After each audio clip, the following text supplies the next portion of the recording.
নিয়ে চলে আসলাম বন্ধুরা। আমরা মা আর মেয়ে আজকে কী দিয়ে খাওয়া দাওয়া করবো দেখে নাও।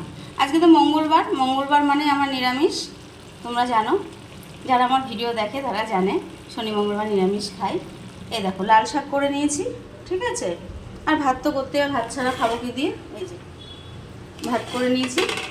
আর এইটা হলো তোমার চাল কুমড়ো ঘন্ট করছি। মানে সেদিনকে বাজার করে আসার পরে আমি ভিডিও করেছিলাম, বলেছিলাম যে চাল কুমড়ো দিয়ে আমি একটা রেসিপি বানাবো, তোমাদের আমি বলবো, শেয়ার করব। যারা খেয়েছো তো ভালো কথা, তারা জানাবে আমাকে কমেন্ট করে যে দিদিভাই আমরা খেয়েছি এইভাবে। আর যে খাওনি সে একদিন এইভাবে করে খাবে, ব্যাপক লাগে, দারুণ লাগে। খেয়েছি দেখো, চাল কুমড়োটা তোমার নুন দিয়ে একটুখানি সিদ্ধ করে নিয়েছি, নিয়ে নামিয়ে ফেলেছি। তারপরে এই দেখো এটা কী দিয়ে করব, মুগ ডাল।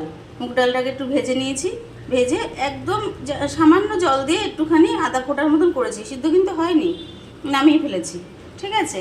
এইবার কড়াইতে তেল দিয়েছি, তেল দিয়ে গোটা জিরা ফোড়ন দিয়েছি, তেজপাতা দিয়েছি, শুকনো লঙ্কা দিয়েছি, দিয়ে যে চাল কুমড়োটা আমার সিদ্ধ করা ছিল ওটা দিয়ে দিয়েছি, কটা কাঁচা লঙ্কা দিয়ে দিয়েছি। যে যেমন ঝাল খাও সেইভাবে দেবে। আর এই যে মুগ ডালটা সিদ্ধ করে রেখেছি এটা আমি এবার দিয়ে দেবো। এই দেখো,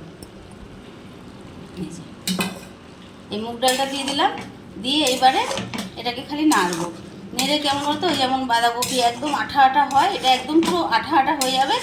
এই নাড়তে নাড়তে এর সাথে তোমার ডালটা এর সাথে সিদ্ধ হয়ে যাবে। মানে এবার নুনটা দেখে নেবে, নুন হলুদ তো দেবেই। এবার তোমার নামানোর আগে যখন দেখবে পুরো আঠা আঠা হয়ে গেছে নামানোর মতন, তখন একটু চিনি দিয়ে দেবে, বেশি না, সামান্য চিনি দেবে। এইসব তরকারিতে একটু নিরামিষ তরকারিতে একটু চিনি না দিলে না ভালো লাগে না, বুঝেছো তো। এই লাউ, চাল কুমড়ো লাউ, বারবার লাউ মুখে আমার চলে আসছে। এই যে চাল কুমড়ো ঘন্টটা না বন্ধুরা অসাধারণ লাগে, অসাধারণ লাগে। তোমরা যদি কেউ এইভাবে মুগ ডাল দিয়ে করে খাও আমাকে একটু কমেন্ট করে বলবে, ঠিক আছে। আর যে খাওনি সে একদিন এভাবে করে খাবে, দারুণ লাগে। আমি তো খুবই ভালো খাই, আমার মহারানী সেও বিশাল ভালো খায়, ঠিক আছে, সেও খুব ভালো খায়। বলেছি সন্ধ্যাবেলা আসবি, তো যে লাউ এই চাল, ঠিক আছে, বারবার লাউই বেরোচ্ছে। চাল কুমড়ো ঘন্ট রান্না করছি, নিয়ে যাবি, জানি না আসবে নাকি, যাই হোক। কিন্তু বন্ধুরা এখানে একটা কথা, কথাটা হলো আমি ভালো খাই করি, কিন্তু দেখবে এক একজনের হাতের রান্না না ভোলা যায় না। মানে আমার ঠাকুমার হাতে এই রান্নাটা আমি খেয়েছিলাম প্রথম। আমার ঠাকুমা হচ্ছে ফরিদপুরের লোক ছিলেন, বাংলাদেশের লোক, খুব সুন্দর রান্না করতো। ঠাকুমা তো নিরামিষ খেতেন, আগেকার দিনের বিধবা ছিলেন, মাছ মাংস এসব খেতেন না।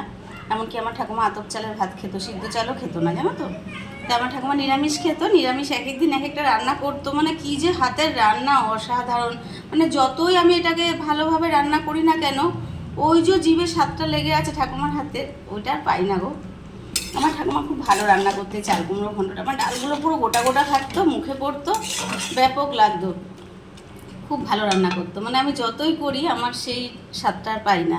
তখন আমি খুব ছোট ছিলাম, মানে খেয়েছিলাম, তো অত মনে নেই গো ঠাকুমা কীভাবে রান্না করতো। কোনো ওই সময় রান্নার দিকে অত যেতামও না, দেখতামও না, কীভাবে করেছে জিজ্ঞাসা করিনি। এখন যেমন একটা কোনো কিছু রান্না দেখলে আগ্রহ হয়, জিজ্ঞাসা করি কীভাবে করেছে, কীভাবে করবো তাহলে একদিন। তখন ওইসব জানতাম না অত। আর প্রায় সময় আমার স্কুল থেকে ছুটি হতো, ওখান থেকে ঠাকুমার বাড়িটা একটু কাছেই ছিল, আমি ওখান থেকে চলে যেতাম ছুটির পরে। আর গিয়ে আমি এমন সময় যেতাম, দেখা গেলো ঠাকুমা তখন খেতে বসছে। এবার ব্যাস ঠাকুমার সাথে বসে পড়লাম খেতে, আর দারুণ লাগতো, জানো তো। যাই হোক, এই হচ্ছে ব্যাপার, যে স্মৃতি ভোলা যায় না। যে আমি এইভাবে করছি এই চাল কুমড়ো ঘন্ট। তোমরা যদি কেউ এইভাবে খেয়ে থাকো আমাকে কমেন্ট করে বলবে। আর যে খাওনি সে একবার খেয়ে দেখবে, অসাধারণ লাগে। যাই হোক বন্ধুরা, ভিডিওটা এই পর্যন্ত। পুরো ভিডিওটা দেখার জন্য ধন্যবাদ। আর এই চাল কুমড়ো ঘন্ট কে কে ভালো খাও সেটাও বলবে। টাটা।